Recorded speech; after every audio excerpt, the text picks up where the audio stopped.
The space around Alteria Prime looked like a graveyard of metal and dreams. Broken ships floated in the darkness while emergency beacons sent out their desperate calls for help that would never come. The Zephyrian Empire had been at war with the Alterian Federation for 3 long months, and every battle had ended the same way. The Zephyrians won, and another peaceful world fell under their control. Captain Jake Morrison stood on the bridge of the USS Defiant and watched the sensor readings with growing anger. His ship was still 2 hours away from the battle zone, but they could already see the destruction. The Alterians were miners and traders who had never wanted to fight anyone. They just wanted to dig rare metals from their worlds and trade with other species across the galaxy. Now they were dying because the Zephyrian Empire wanted those same metals. Lieutenant Amy Walsh turned from her communication station with a worried look on her face. She had been monitoring radio signals from the battle zone for the past 6 hours, and the news kept getting worse. The last Alterian defense fleet had been destroyed 12 hours ago, and now only the planetary shields protected their homeworld. Those shields would not last much longer. Chief Engineer Tony Rodriguez checked his instruments one more time before reporting to the captain. The Defiant was running at maximum speed toward a battle that Earth Command had officially told them to avoid. Humans were supposed to stay out of galactic conflicts according to the peace treaties they had signed. But Captain Morrison had volunteered his ship and crew for this mission anyway, because sometimes the right thing to do was more important than following orders. The galactic community was watching this war happen through their long-range sensors and doing nothing to stop it. Representatives from dozens of different species had positioned observation ships at safe distances to record the final destruction of the Alterian Federation. They would file reports and hold meetings and express their deep concern, but none of them would actually help. That was how things worked in galactic politics. The strong took what they wanted from the weak, and everyone else watched. Science officer Elena Vasquez studied the enemy fleet composition on her screens. The Zephyrians had brought 200 warships to finish off the last Alterian world. Their plasma weapons could burn through most known armor types, and their energy shields could deflect conventional missiles. They had conquered 47 different worlds using the same tactics and technology. Every military expert in the galaxy agreed that no force could stand against them. Commander Lisa Bennett ran diagnostic checks on the Defiant's weapon systems for the 3rd time in an hour. Everything was ready, but she still felt nervous about what they were about to attempt. Earth's newest heavy cruiser carried experimental weapons that had never been tested in real combat. The railguns could fire solid projectiles at incredible speeds, but nobody knew how they would perform against Zephyrian shields. The nuclear missiles had advanced guidance systems, but the enemy might have countermeasures they had never seen before. Pilot Ryan Murphy adjusted their course slightly to bring them into the system on a trajectory that would surprise the enemy fleet. The Zephyrians would be expecting any rescue attempt to come from the main hyperspace routes. Instead, the Defiant would drop out of faster than light travel, right between their formation and the planet they were attacking. It was a dangerous plan that left them no room for retreat, but it was also the only way to get the enemy's attention. Through observation ships from other galactic species had been sending regular reports back to their home governments about the progress of the war. The Valdorian science vessel had the most advanced sensors, and their captain had been tracking the approaching human ship for the past hour. He could not understand why a single vessel would approach such a large enemy fleet. According to all intelligence reports, humans were a young species with primitive technology and limited military experience. Admiral Krex commanded the Zephyrian fleet from his flagship, and he was growing impatient with the slow progress of the bombardment. The Alterian planetary shields were stronger than expected, and it was taking longer than planned to break through them. His superiors wanted this war finished quickly, so they could move on to the next target system. The galaxy was full of weak species with valuable resources, and the Zephyrian Empire intended to claim as many of them as possible. Communications Officer Sam Carter picked up an unusual transmission on long-range sensors. A single ship was approaching the battle zone at high speed and broadcasting a message on all frequencies. The message was simple and direct. It said that the attacking fleet should withdraw immediately or face the consequences. Most of the Zephyrian Commanders laughed when they heard it because one ship could not possibly threaten their entire invasion force. The galactic observers recorded everything as the unknown vessel dropped out of hyperspace exactly where their calculations had predicted it would appear. The human ship was smaller than most Zephyrian cruisers, but it was broadcasting energy readings that seemed impossible for a vessel of its size. Dr. Elena Vasquez had spent years working on humanity's new reactor technology, and she knew they had achieved power levels that would surprise the rest of the galaxy. Captain Morrison looked around his bridge at the crew members who had volunteered to risk their lives for people they had never met. These men and women represented the best of what humanity could be when they decided to stand up for what was right instead of what was safe. Earth Command would probably court-martial all of them when they returned home. But that was a problem for another day. The Zephyrian fleet began to change formation as they detected the approaching human vessel. Admiral Krex was curious about this new development, but he was not worried. His ships had destroyed everything that had been sent against them, and one more enemy would not make any difference to the final outcome. He sent orders for a single destroyer to intercept and destroy the human ship so they could continue with their bombardment of the planet. Lieutenant Amy Walsh received multiple communication requests from the observation ships as they tried to understand what was happening. Species from across the galaxy wanted to know why humans were interfering in a conflict that had nothing to do with them. She ignored most of the requests because Captain Morrison had made it clear that they were here to fight, not to talk. The USS Defiant moved into position between the Zephyrian fleet and Altaria Prime, while the whole galaxy watched and waited to see what would happen next. Admiral Krex stared at his tactical display in disbelief as the human ship moved into a defensive position between his fleet and the planet. Intelligence reports from across the galaxy had described humans as a primitive species that had barely learned to travel between stars. Their weapons were supposed to be crude chemical rockets and simple energy beams. Their ships were small and fragile compared to the mighty vessels of established galactic civilizations. Yet here was this human cruiser broadcasting a power signature that made no sense according to everything he knew about their technology. Commander Lisa Bennett watched the enemy fleet's reaction through the Defiant's sensors and felt a cold satisfaction as confusion spread through their formations. The Zephyrians had spent 3 months crushing everything in their path, and they were not prepared to face an opponent who refused to run away. She activated the ship's targeting systems and began plotting firing solutions for the railguns. The magnetic accelerators had been charging for the past hour, and they were ready to deliver projectiles at velocities that would shock the enemy. Chief Engineer Tony Rodriguez monitored the reactor output from his station in the engine room and smiled grimly as all systems showed green across the board. Earth scientists had developed fusion technology that produced more energy per kilogram of fuel than anything else in known space. The Defiant could maintain maximum power for days, while most other ships would exhaust their energy reserves in hours of heavy combat. This advantage would become very important in the battle that was about to begin. The galactic observation ships maintained their positions at safe distances, while their crews transmitted urgent reports to their home worlds. Captain Zeph 9 of the Valdorian science vessel had been studying human technology for several years, and he was more surprised than anyone by what his sensors were detecting. The human ship was generating power levels that should have required a reactor 3 times larger than what could fit inside their hull. Either their instruments were malfunctioning, or humans had made breakthrough discoveries that nobody else knew about. Science Officer Elena Vasquez ran continuous scans of the enemy fleet while preparing her own weapons for the coming fight. Zephyrians had arranged themselves in a standard attack formation that worked well against conventional opponents. Their plasma weapons could overwhelm most types of defensive shields, and their heavy cruisers carried enough firepower to destroy cities. But they had never faced railguns that fired solid metal projectiles at significant fractions of light speed.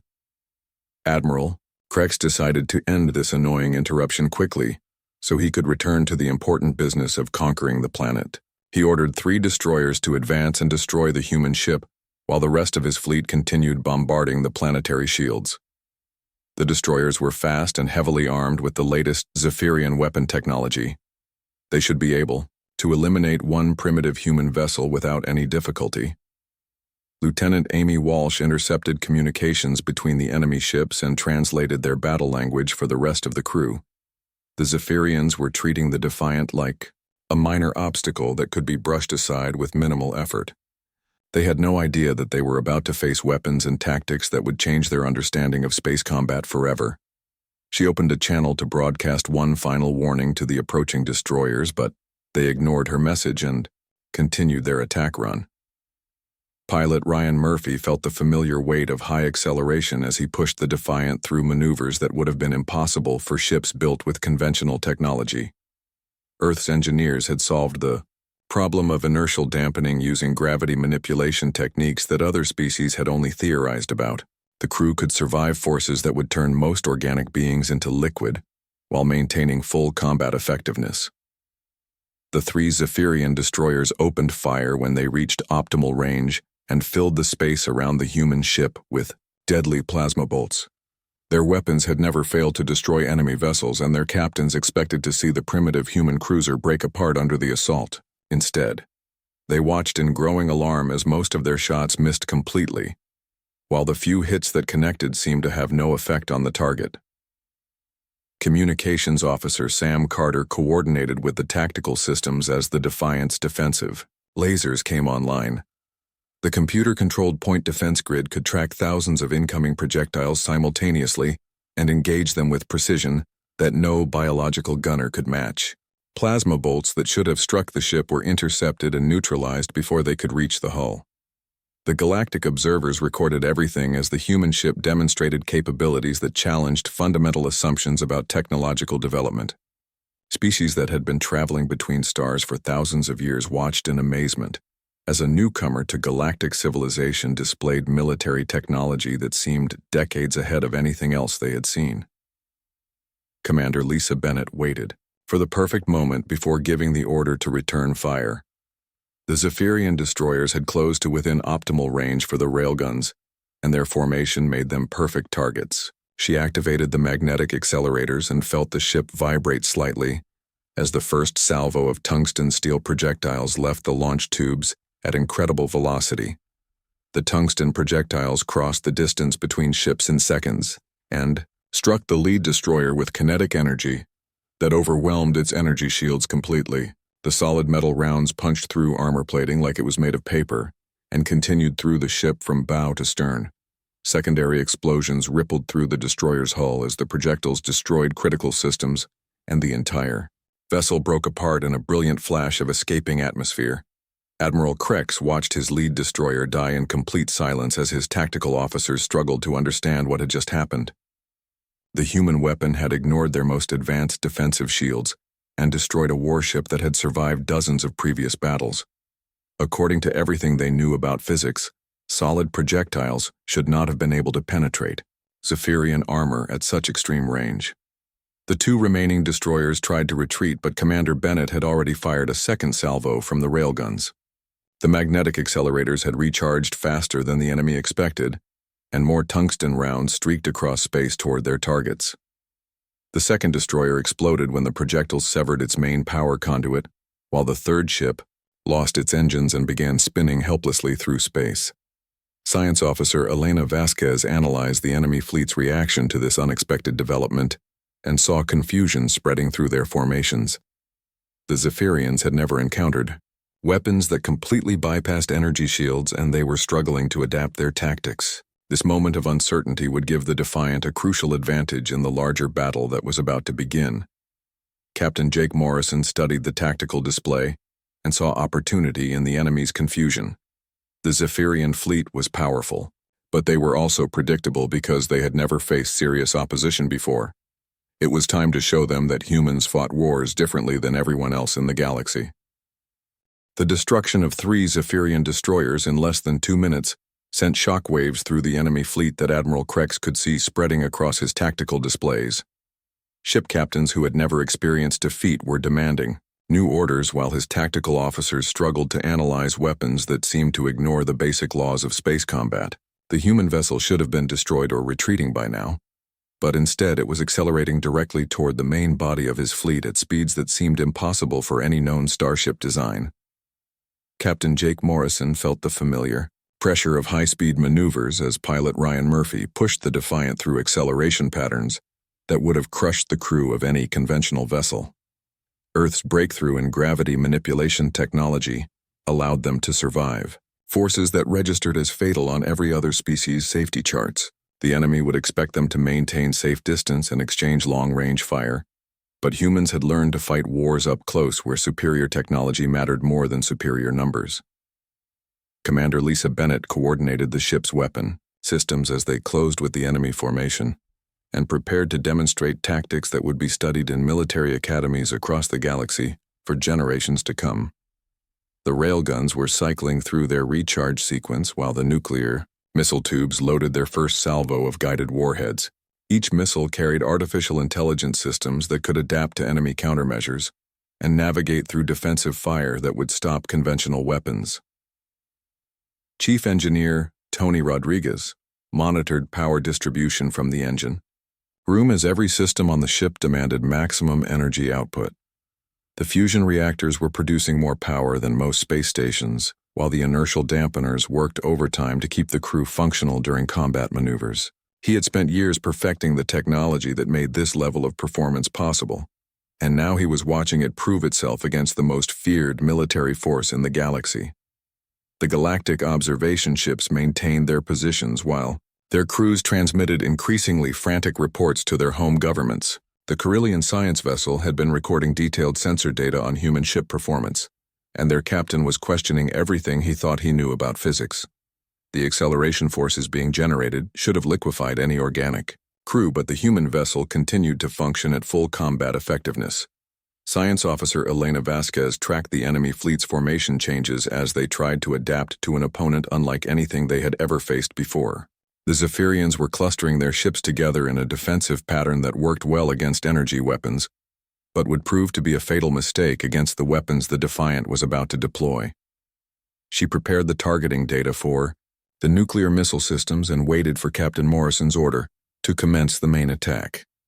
Admiral Krex ordered his entire fleet to focus fire on the approaching human ship in hopes of overwhelming whatever defensive systems were protecting it. 200 Zephyrian warships opened fire simultaneously and filled the space around the Defiant with enough plasma energy to vaporize a small moon. The concentrated barrage should have been impossible to survive, but the enemy vessel continued its advance through the storm of deadly fire. The Defiant's laser defense grid activated with computer precision that made organic gunners seem clumsy and slow by comparison.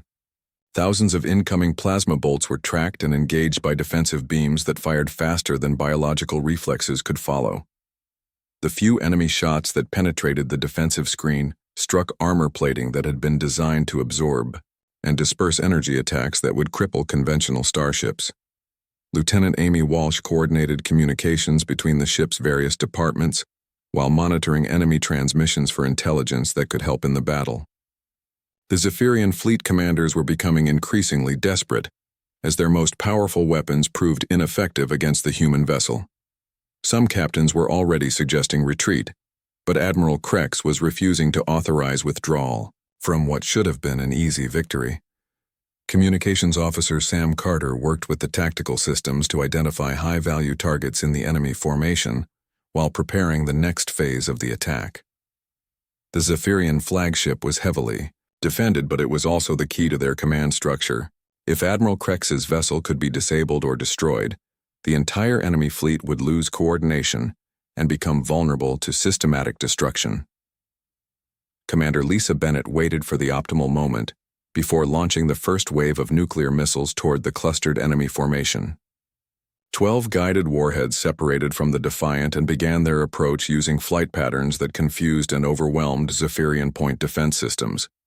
Each missile carried enough explosive power to cripple a heavy cruiser, and they were being guided by artificial intelligence that could react faster than any organic commander. The Zephyrian fleet tried to intercept the incoming missiles with their defensive weapons, but the human warheads used evasive maneuvers that seemed to anticipate every countermeasure. The missiles wove through defensive fire while adjusting their approach vectors to maximize damage when they reached their targets. Enemy gunners found themselves shooting at shadows as the warheads danced through space like living things.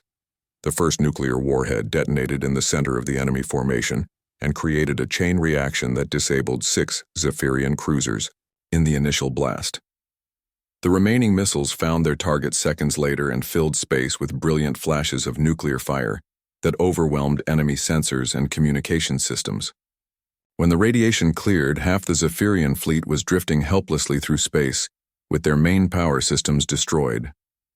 Admiral Krex watched his carefully planned invasion turn into a disaster as ship after ship reported critical damage from weapons that his tactical officers insisted were impossible. The human vessel was still approaching at maximum speed while continuing to fire those devastating solid projectiles that punched through the strongest armor like it was made of cloth. His flagship shuddered under direct hits that should not have been able to penetrate their energy shields. Science officer Elena Vasquez analyzed the battle damage and confirmed that their unconventional tactics were proving devastatingly effective against an enemy that had never learned to fight defensive wars. The Zephyrians had spent centuries conquering weaker opponents, and they had no experience dealing with technology that made their standard weapons useless.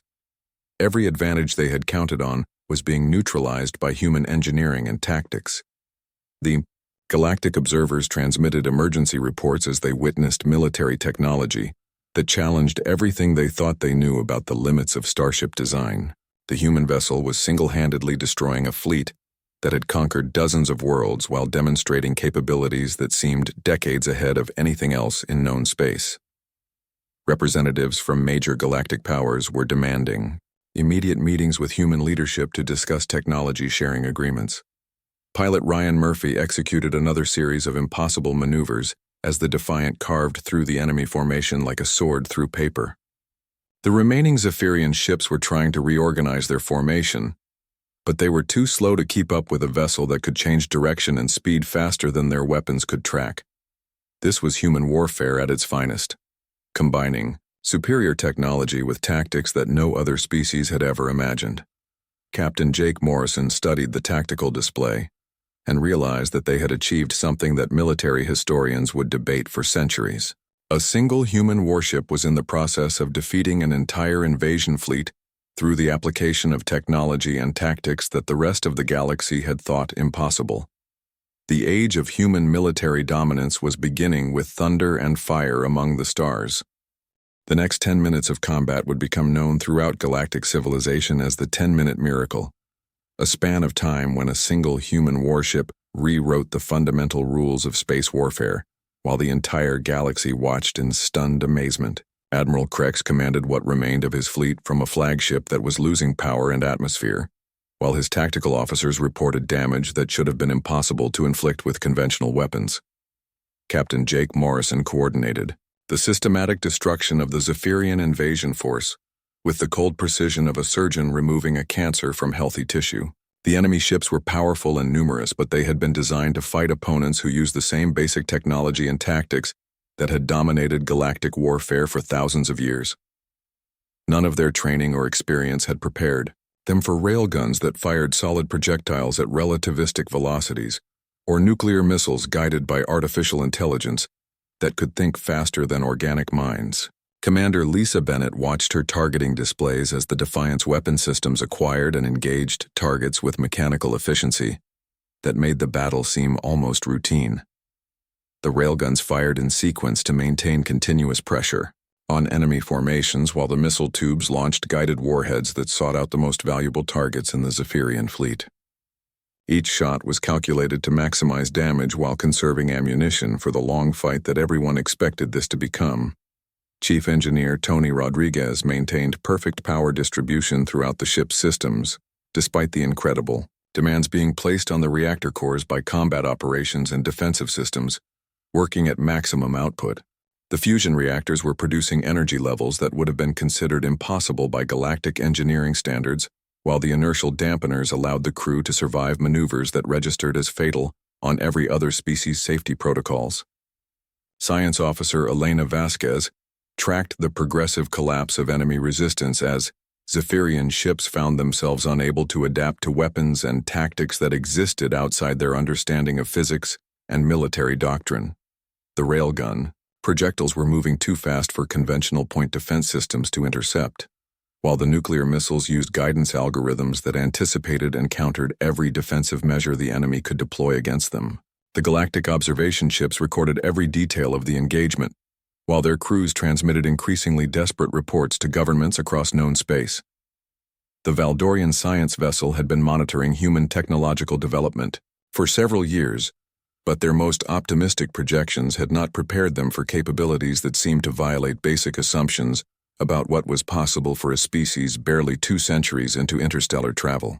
Pilot Ryan Murphy executed combat maneuvers that pushed the Defiant through acceleration patterns and directional changes that should have torn apart any known starship design. The revolutionary gravity manipulation technology that Earth's engineers had developed allowed them to ignore inertial forces that would have crushed conventional vessels, while maintaining full weapons accuracy and crew effectiveness throughout the most violent tactical movements. Admiral Krex watched his invasion fleet disintegrate under sustained assault from weapons that his military advisors insisted could not exist, according to established scientific principles. Solid projectiles were supposed to be slow and easily intercepted by energy shields, but these human railgun rounds moved faster than his ships could track and penetrated armor that had never been breached by conventional weapons. His flagship shuddered under repeated impacts that sent shock waves through the hull and disabled critical systems with each hit. Lieutenant Amy Walsh coordinated damage control efforts while monitoring enemy communications for intelligence about their tactical responses and command decisions. The Zephyrian fleet commanders were becoming increasingly frantic as they realized that their most advanced weapons and defensive systems were proving useless against an opponent who fought according to completely different rules than anything they had encountered before. Communications Officer Sam Carter worked with the tactical computers to identify and prioritize targets based on their threat level and strategic value to the enemy fleet structure. The Zephyrian formation was breaking apart as individual ship captains began making independent decisions about whether to continue fighting or attempt to escape from what was clearly becoming a one-sided slaughter. The Defiant's laser defense grid operated with computer precision that made biological gunners seem primitive and ineffective by comparison. Thousands of incoming plasma bolts and missile warheads were tracked and engaged by defensive beams that fired faster than organic reflexes could follow, while maintaining accuracy levels that approached theoretical perfection. The few enemy weapons that penetrated the defensive screen struck armor plating that absorbed and dispersed energy attacks that would have vaporized lesser vessels. Commander Lisa Bennett coordinated the final phase of the engagement as the last. Functional Zephyrian cruisers attempted to form a defensive line around their damaged flagship. The enemy formation was confused and disorganized, but they still possessed enough firepower to threaten civilian populations if they managed to escape and regroup. She targeted the remaining command vessels with the ship's most powerful weapons to ensure that this invasion force would never threaten another peaceful world. Science Officer Elena Vasquez analyzed the tactical situation and confirmed that the Zephyrian fleet had lost all strategic cohesion and fighting capability. More than half their ships were either destroyed or drifting helplessly through space, with their main power systems disabled, while the survivors were beginning to transmit surrender signals and requests for mercy. The invasion that was supposed to complete the conquest of the Altarian Federation had become a complete disaster for the attacking force. The Galactic Observers transmitted priority alerts to their home governments as they witnessed military capabilities that would force every major power to reconsider their understanding of human technological development and strategic importance. The implications of what they were seeing extended far beyond this single battle, because it demonstrated that humanity possessed weapons and tactics that could challenge any fleet in known space.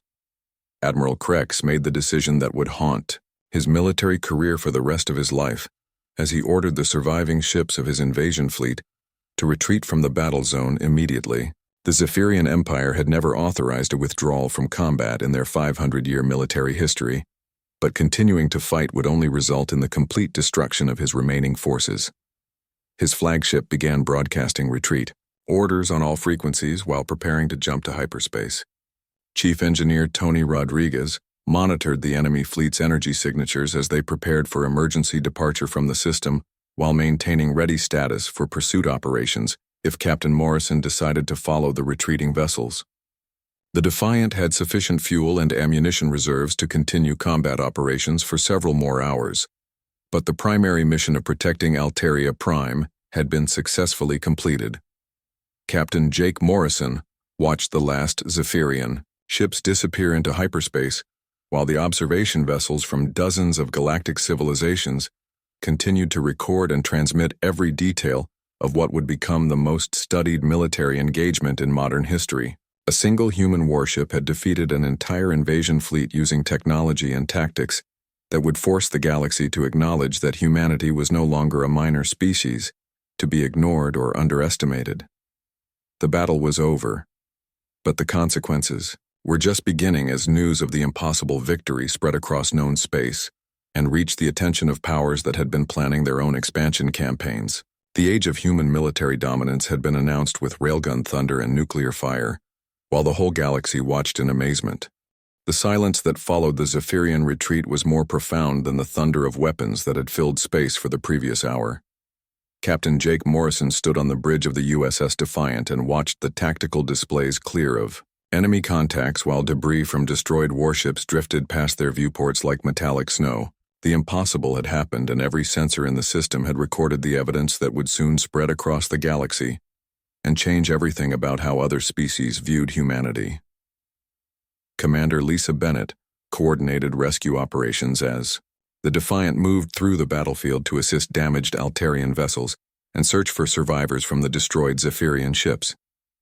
Despite the violence of the engagement, Captain Morrison had ordered his crew to provide medical aid to enemy personnel who had survived the destruction of their vessels.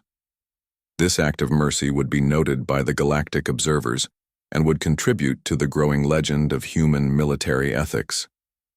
Chief Engineer Tony Rodriguez managed power distribution as the ship systems shifted from combat operations to humanitarian assistance while maintaining readiness for immediate departure if additional enemy forces arrived in the system.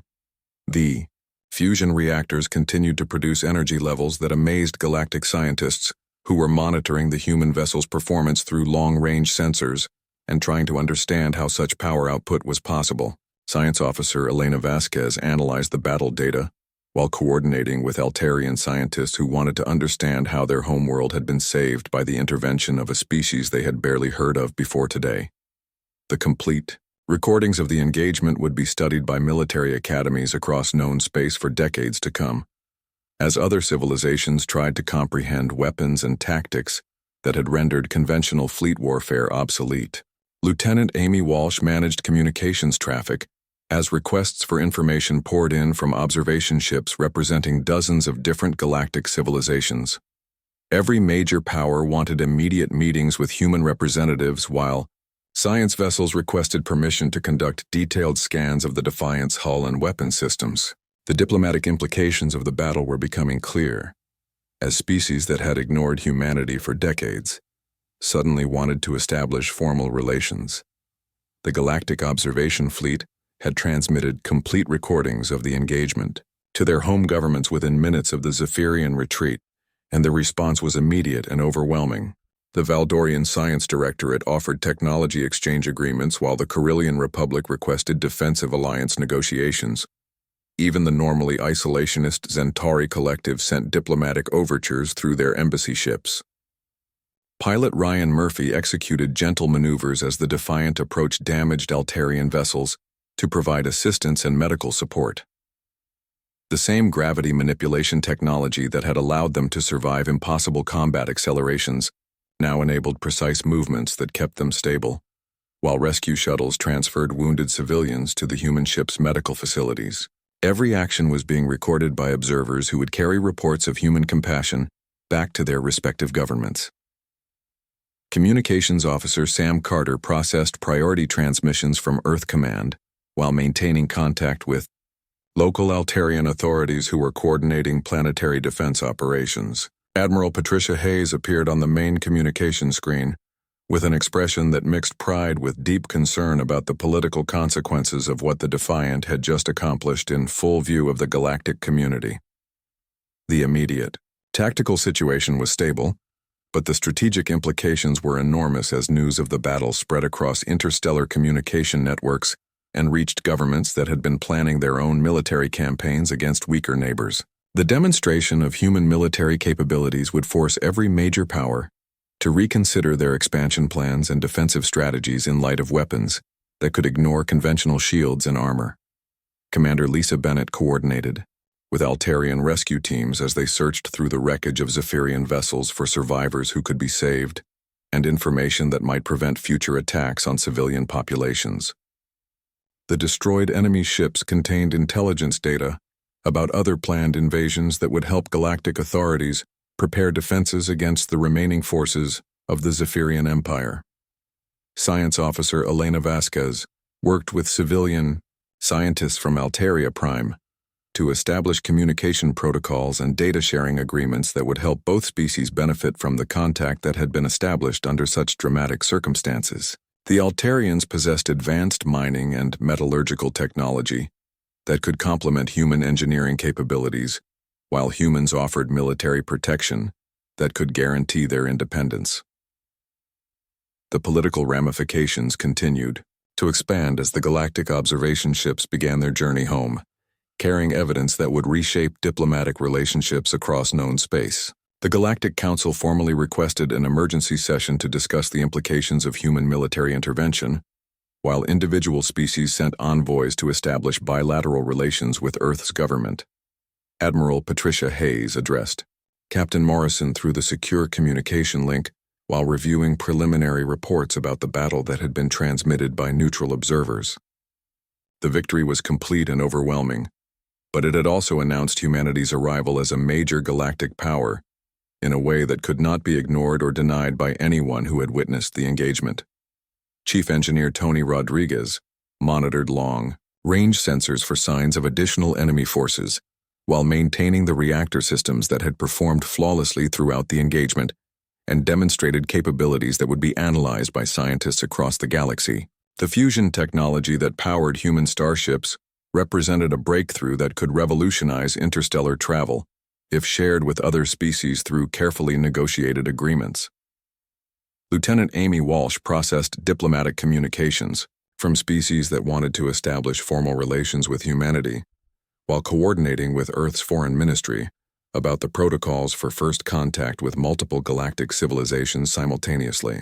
The battle had compressed decades of normal diplomatic development into a single dramatic event that required immediate attention from the highest levels of human government.